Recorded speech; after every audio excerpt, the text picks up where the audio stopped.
Welcome to The Impact Equation, conversations with leaders shaping a brighter future, with me, Adam Pike. And me, Rafi Addlestone. With our special guests, we unlock the secrets of those who dare to transform our world. We talk to architects of change, pioneers in their fields, working towards a brighter future for us all. In each episode, we dig into each element of the impact equation.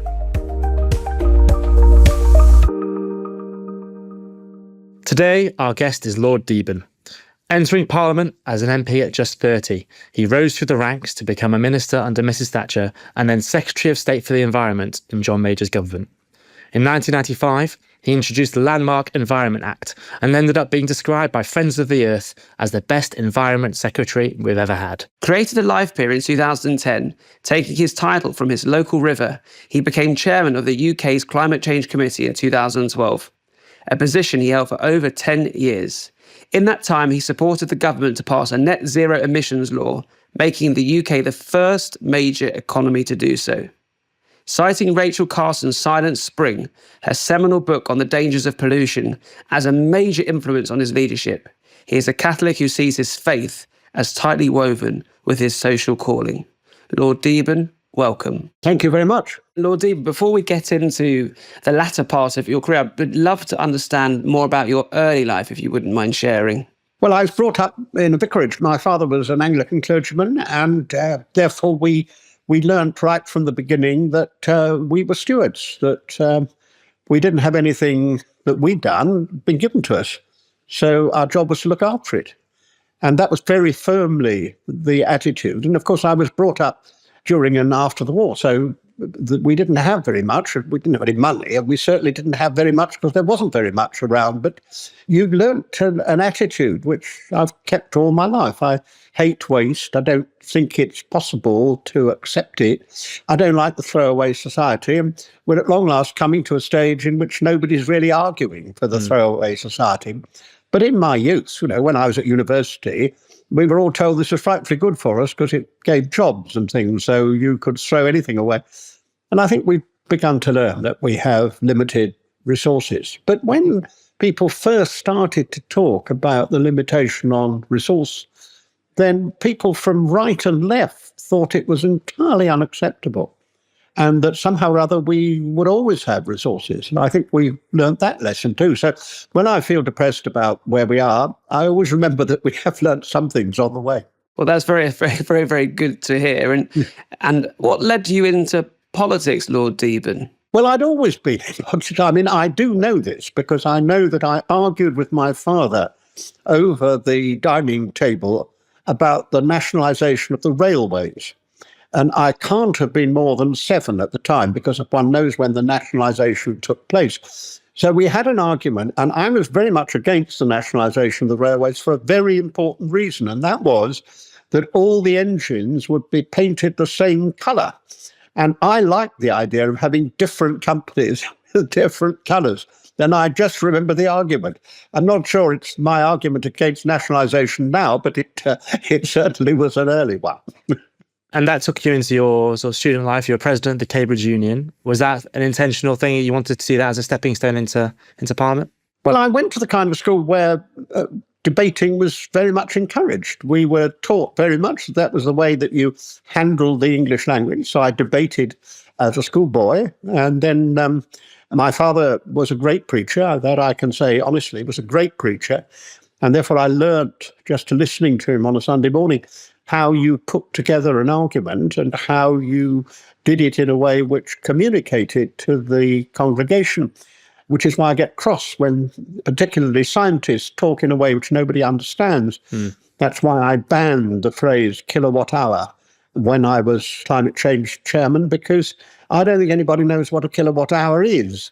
Lord Deben, if you wouldn't mind taking us back to the first government you served as a minister, what was in your ministerial in tray at the time?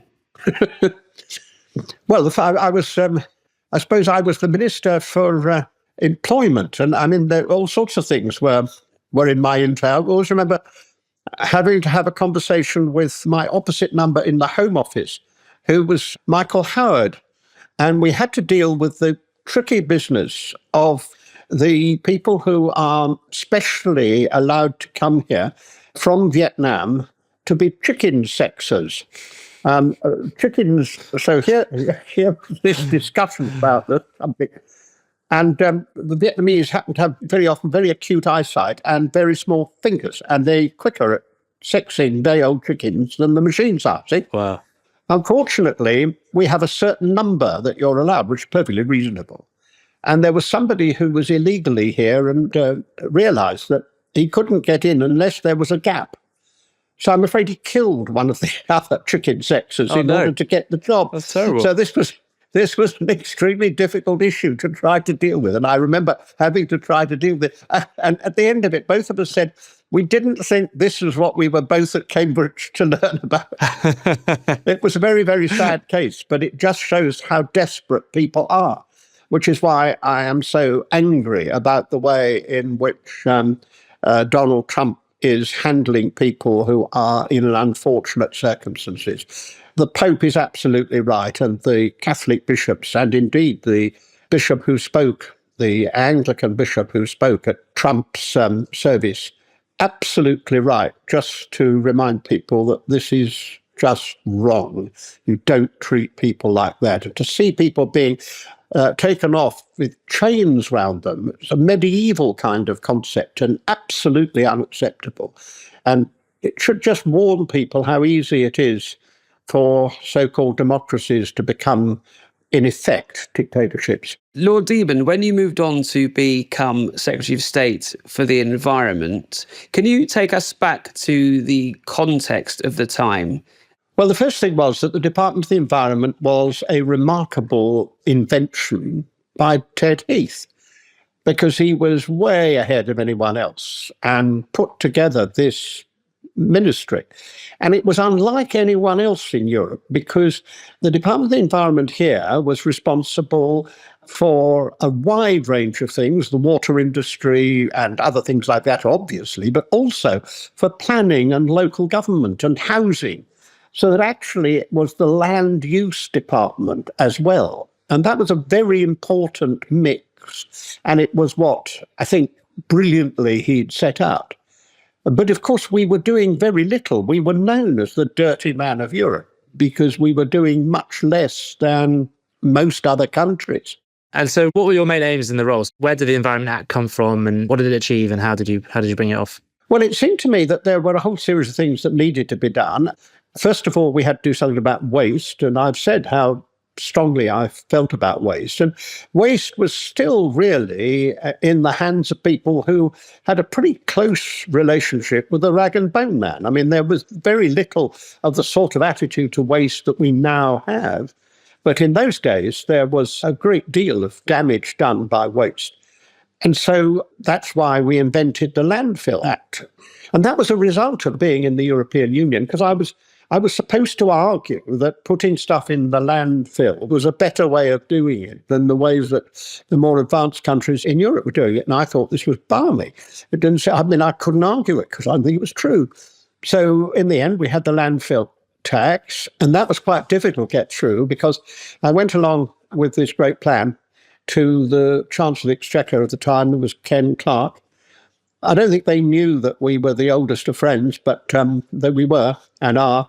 And I explained it all, and the very smart man from the Treasury said, well, it's a very, very good idea, Minister, as Secretary of State, but the trouble is, of course, we can't do it because it would mean hypothecation, so it's impossible. So Ken broke it and said, well, it may be hypothecation, but we're going to do it. And the Mandarin almost fell on the ground with shock that here was a chancellor who actually knew his own mind, wasn't having any of that. So that's how we got landfill tax, which was the first environmentally themed tax that we had ever had in Britain, and probably one of the first in the world. And of course, the Treasury got their own back, because the moment that the Tory party lost and in came Gordon Brown, of course, he hadn't quite caught on to these things, and quite understandably, I'm not rude about him at all, they came back and pitched the money. Because what they didn't like was the idea that the money would go to the locality, so the locality would decide what it wanted to do with it. Lord Deben, you became chair of the Climate Change Committee. How did that come about? And what was it all about? Well, all my life I've done what people asked me to do. So when Mrs Thatcher asked me to be chairman of the Conservative Party, I didn't want to do it, but that's what you do. You say yes.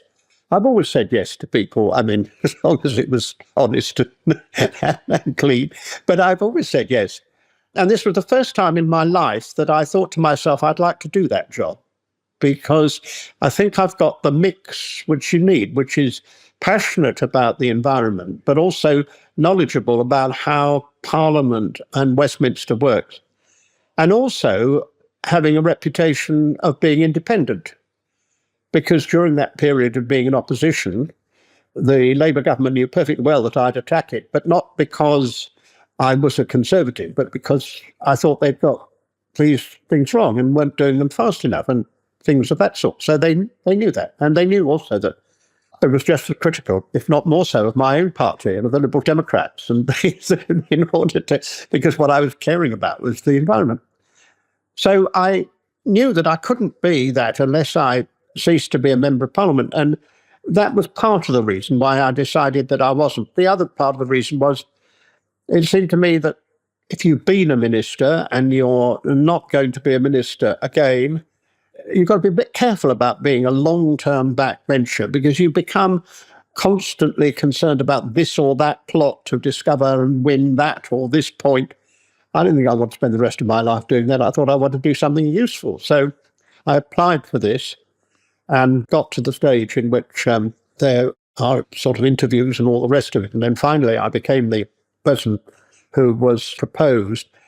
But it meant I had to be chosen by a Liberal Democrat minister in the coalition government and a Scottish nationalist First Minister of Scotland and a socialist First Minister of Wales and a Protestant Unionist First Minister of the North of Ireland. So this was not terribly easy. And indeed, there was one particular person in the civil servants who didn't want me to get this job. I think she knew perfectly well that I would be fairly independent. So she claimed that the Scots and the Welsh wouldn't have me. So I rang Alex Salmond and I said, I don't know why you don't want me. And he said, nobody's asked me. If they did ask me, I'd back you. I knew him because I'd been a member of Parliament with him and I knew him perfectly well. I didn't know the Welshman. I rang the Welshman. I said, now, Carson, why don't you want me? I said, I've got a Welsh-speaking father. I'd have thought you'd been keen on that. And Carson said, no one's asked me. And if they do, I'd like you. So people must be aware of Lord Deben wielding phone calls because you'll be found out. Well, I was absolutely frank. I was frank about it. It was the civil service who told me to do it. They said, you better find out. And I did. Well, as two former brief civil servants, we couldn't possibly comment. No, I should hope not. Lord Deben, I'd like to ask what your signature achievement was in your 10 years as chair of the Climate Change Committee, what you're most proud of. Oh, I think getting an understanding that it had to be net zero, that we really had to accept that the only way we could deal with the real issue was that we had to recognise the two words. And the two words are very important. And I know that they've become a sort of bullet for the extreme right and the Daily Telegraph in particular. They're all constantly objecting to it. But the fact is the two words are very important. Net just reminds us that you have to have a system which is able to take in the emissions that we do make, because we all make emissions. I always feel sorry for the poor old cows. They're always blamed for emissions, but we're all emitting. All three of us are emitting now. Some more than others, yeah. And we wouldn't be alive. And indeed, if you're dead, you emit quite a bit one way or another. So it's quite an important thing that we all emit. So the world, the earth and the seas were able to take in the emissions.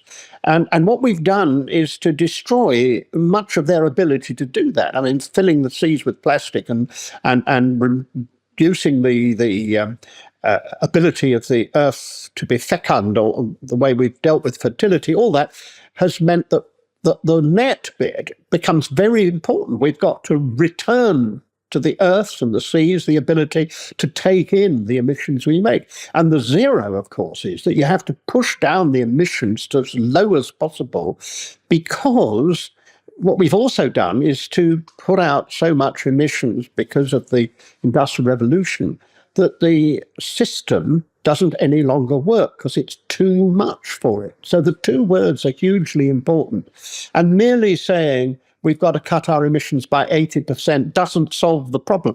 The other problem is that if there's 20% that's around, most businesses said they were going to be on the 20%. So the great thing about net zero is, you're all going to have to do the maximum. That makes sense. And that's why I think that's so important. And I think your tenure as chairman sort of coincided with a real surge of interest and a positive story around the majority of people engaging with this agenda.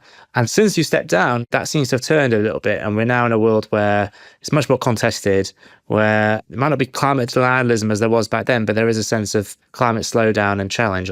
What's your sort of analysis of the current state of play, and what are your hopes and fears for where we're going? Well, it has changed enormously. Because when I started, you used to have to start every speech by telling people that climate change was happening and explain what the science was. Don't have to do that at all now. They do know. But they don't like it. They don't like what it means. So they've got the argument is about what you do. And the argument goes like this. First of all, you say, well, Britain's only 1% of the emissions, so why should we do it until the big it'll destroy our economy and we can't do it. So that's one line they have. They don't say climate change isn't happening. They just say we shouldn't have to do it. And then the other argument is, well, you see, we should do it, but we should do it in a way which doesn't upset anybody, which was, I kept on listening to Rishi Sunak, who used to talk about, well, of course, it is going to upset people because we have to change the way we live. But you have to do that in a way which means that people feel we're going to live better. I mean, I think we're going to create a cleaner, greener, kinder, safer world if we do this right. And we should stop being miserable. I really do blame Greenpeace for this, because Greenpeace is a sort of branch of the Puritans, really, because they don't want you to be travelling or be warm. They think you're much better with woolly hats and jumpers and no fire. I don't agree with that. I think that what we've got to offer people is as good and as exciting and as different a life as they have now without costing the earth. And that means we have to do all sorts of things in the meantime. And we also have to make sure that that transition is a fair one. I don't like the word just transition because it sounds like some legal concept, but it's got to be a fair one. So this is why I can't understand the present government, because I gave them a perfectly good thing to do, which is that every person who flies a private plane should pay the extra cost which they give to the environment. They should pay that. It's not a tax, it just is the requirement. Otherwise, the society pays for it. And then you should apply that to things which are unfair to people. And one of those is, why on earth should I pay 8% or whatever it is VAT because I do it in my drive and I'm lucky enough to have a drive to do my electric car? If I plug it in outside where I'm sitting now, I have to pay the full VAT. That's nonsense. I mean, and therefore what I do is to apply this to reduce the VAT if you fill your electric car up by the public system, so that it's fair on people. And that's only one example of what one could do. And I don't understand why we're so leery about this. I think that those who spend money on things which are not essential should be allowed to do so. I'm a great believer in freedom, but they should pay the real cost. Yeah. You should, to do these tendentious words, they should be internalizing the externals instead of asking the rest of us to pay for it through our taxes. Lord Deben, that is very sage advice to the present government. I wonder where else you're taking your expertise and experience today to make an impact on climate and the causes that you care about. What's keeping you busy? What's keeping you out of trouble? Well, it's not keeping me out of trouble, but well, I run businesses and we advise people all over the world.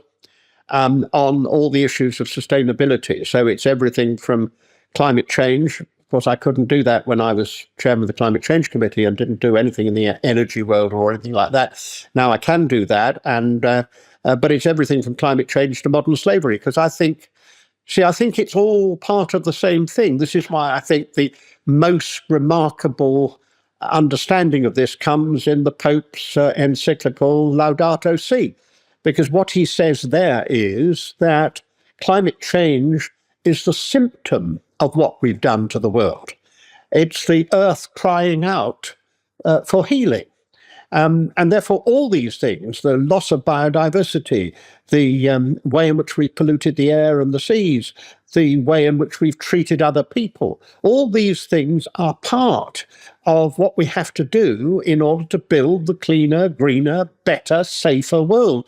And you can't miss any of those out. So I'm just as interested in making sure that clothes that we have made in Bangladesh are made in factories where people are properly looked after and properly paid.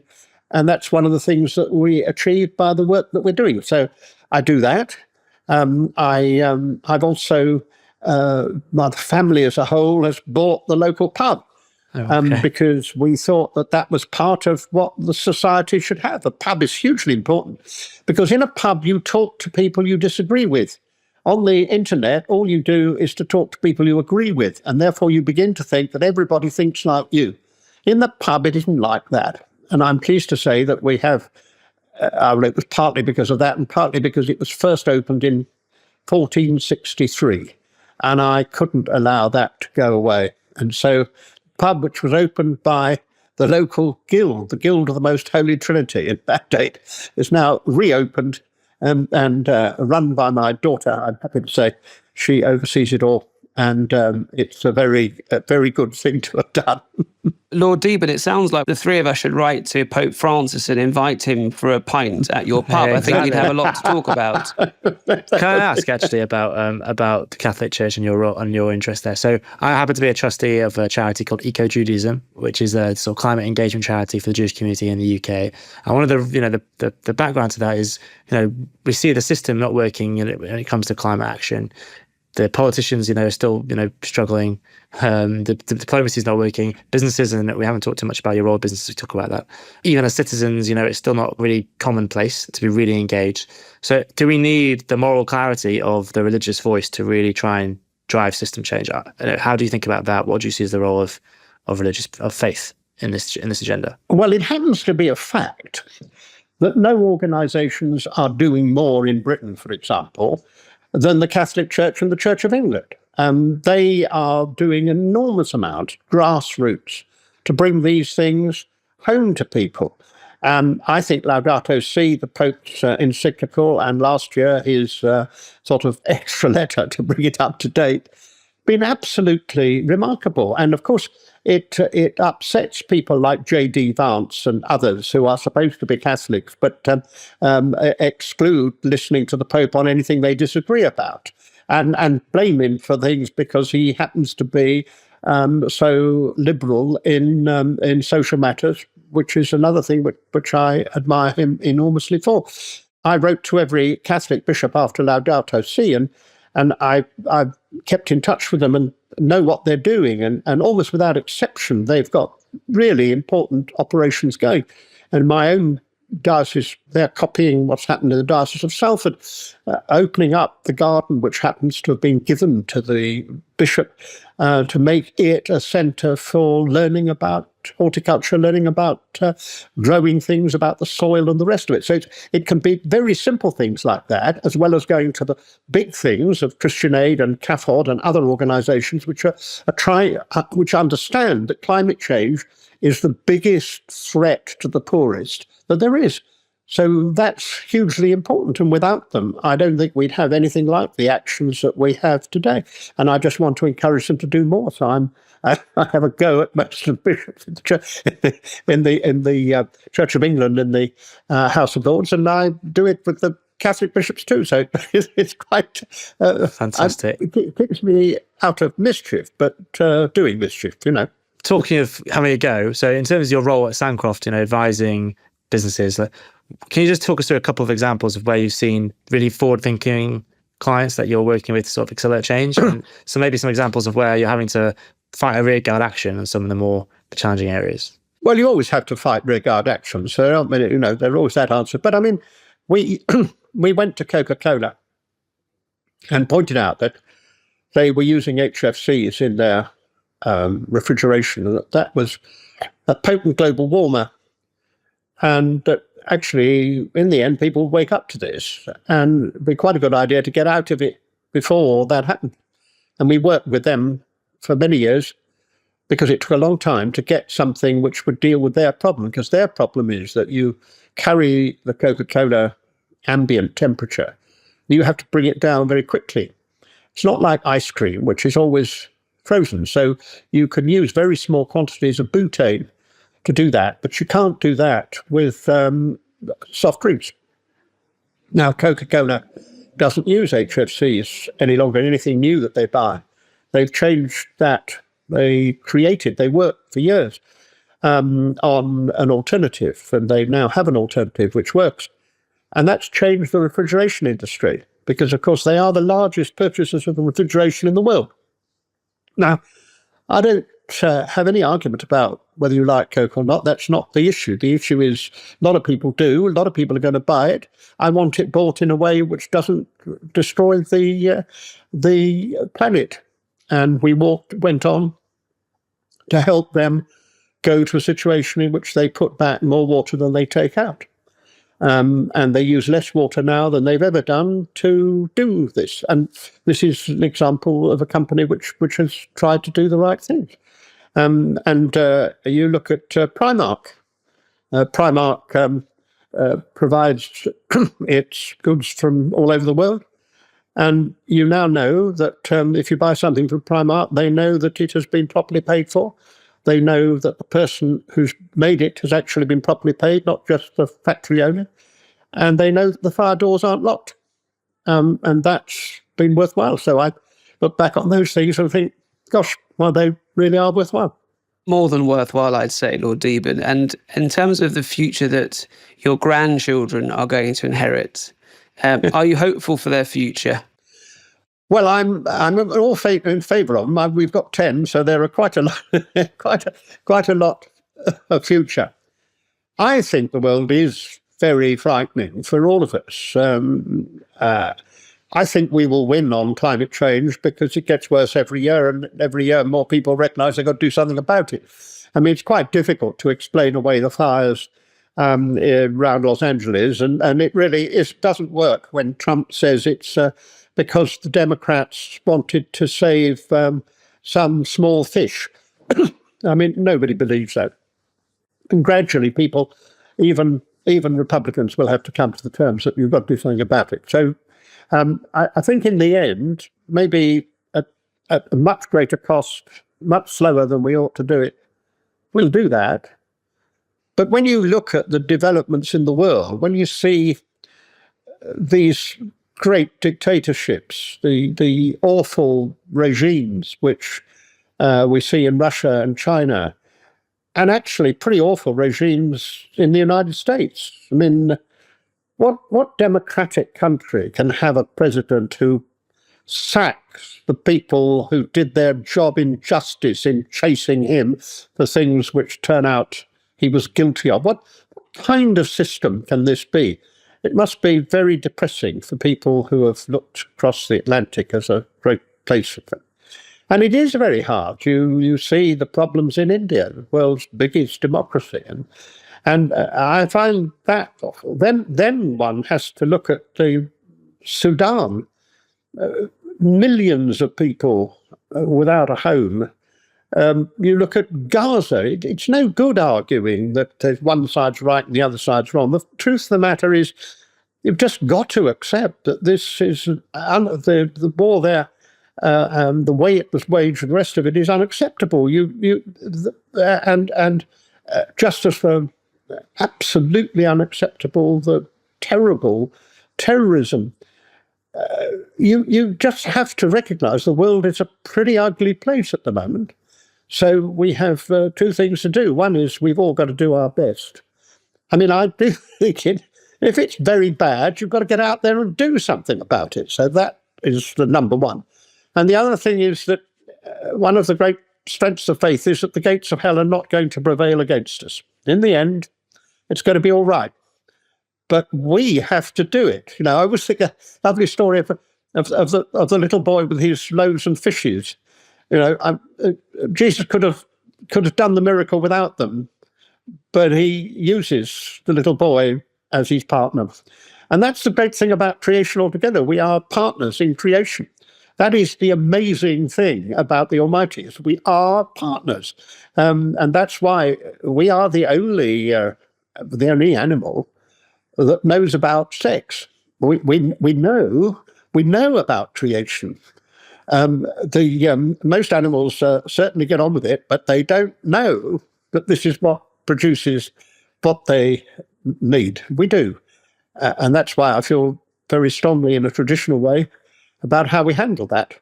I think it is one of the sadnesses of today's life that we don't reverence it properly, don't think about that creation, which ought to be something that matters to us.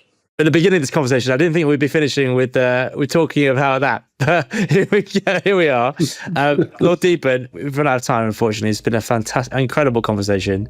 It's been amazing to hear your story, your views on all the things that we've talked about today.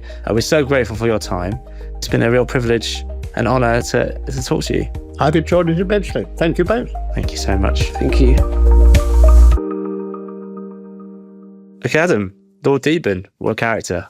What are your reflections? Well, I felt I was in an episode of The Rest is Politics meets The Rest is History meets The Rest is Entertainment, to be quite honest with you. This isn't quite yet The Rest is the Impact equation. But what was amazing was a career that spanned, the birth at the beginning of the Second World War, serving under Edward Heath, being asked to be Conservative chairman under Margaret Thatcher. And again, what an incredible career. And a career that's been marked by a real focus and dedication to the environment and to sustainability and the impact, but a real sense of what that means. So when we say salt of the earth, he sort of genuinely understood the importance of the earth, both the earth as we see it and the undergrowth. Wow. Discussions on the Catholic Church and faith was just incredible. Beautifully put, yeah. That sort of religious faith as a foundation for his action, I think, did come through towards the end, which people often shy away from talking about. I think he was very powerful, especially in terms of his promotion of the Pope. The guy is really inspiring. Right? Often we think about sustainability and these topics as from the progressive wing of politics. This is a hardcore conservative minister, long-standing pragmatist. And based on that religious foundation and his view of the world, he sees this as just common sense that we just need to operate a better future. For a better future, you have to think about the environment and sustaining, retaining, and restoring our environment. It's just common sense. And so I think that's given him really a backdrop which allows him to speak in clear, simple terms to a broad range of people and so about it. And that's what we need. We need spokespeople of that ilk who can speak to everybody, not just the already committed. And I think he's a very special character in that regard. And what an amazing personality. Before we started recording, I told us incredible stories. So we could have had another 2 hours just hearing your stories. And his grandson was Rafi, also with a PH Rafi, which I know you particularly appreciate. Very happy with that. Awesome. All right, well, Adam, great to chat to you. Great to chat to Lord Deben. And we'll see everybody next time on The Impact Equation. See you next time.